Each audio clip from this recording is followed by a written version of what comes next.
Inseguridad. Escucho hablar de inseguridad y me vienen a la mente conceptos como miedo, fracaso.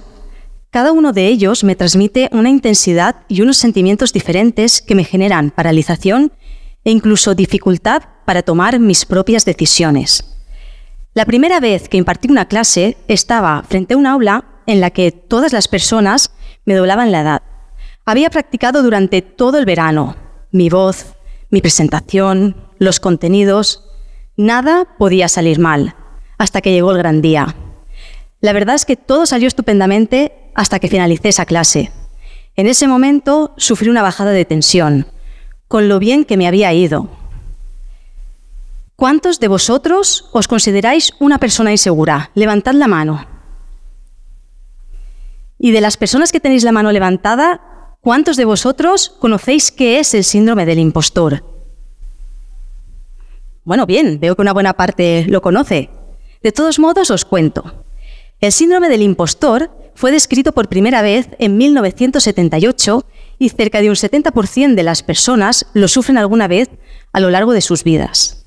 Este fenómeno explica el por qué las personas, a pesar de obtener éxitos y logros en su vida, en muchas ocasiones consideran no ser merecedores de estos éxitos y lo atribuyen a factores como cuestión de suerte.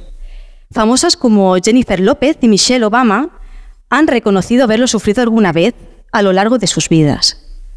Pues bien, yo, al igual que ellas, también considero que lo he sufrido.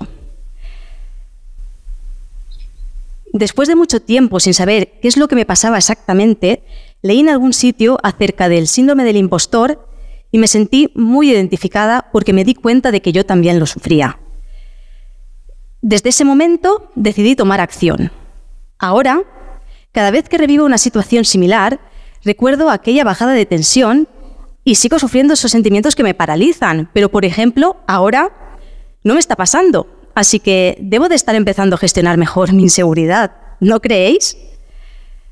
También decidí ponerle humor a este tipo de situaciones. El humor te hace convertirte en una persona más fuerte y segura porque te ayuda a conocerte tal y como eres y a aceptarte. Y también decidí premiarme por cada meta que consigo, por pequeña que sea. Ahora bien, si hay algo que de verdad me ha servido, ha sido profundizar en aquello de hay que salir de tu zona de confort. Lo siento, pero para mí, salir de mi zona de confort es demasiado radical. No quiero, no me gusta, no me vale. Lo que sí quiero es ampliarla. Si sales de tu zona de confort, acabarás volviendo. En cambio, si la amplías, podrá ocupar un mundo entero si tú mismo lo deseas. Cada uno de nosotros debe aprender a seleccionar qué herramientas le pueden servir para gestionar su inseguridad. En mi caso, os he nombrado las que a mí me han servido, aunque he intentado utilizar muchas otras de esas que te bombardean en redes, por ejemplo, y dicen cosas como deja de compararte con los demás, no seas tan exigente contigo mismo, aprende a focalizar los pensamientos negativos. Queridos blogs de psicología, lo siento, pero si eres una persona insegura, es muy difícil aprender a utilizar este tipo de herramientas.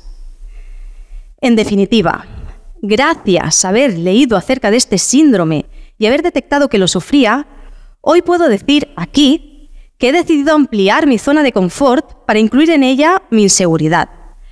Ahora la veo como una oportunidad que ha aparecido en mi camino y que me ha ayudado a conocerme en profundidad a mí misma. También puedo decir que esa inseguridad cada vez limita menos mi libertad y que sé que soy capaz de conseguir muchas de las cosas que me propongo. Así que recordad, no salgáis de vuestra zona de confort si no queréis. Os animo a que la ampliéis y a que la hagáis tan grande que ocupe para vosotros el mundo entero. Muchas gracias.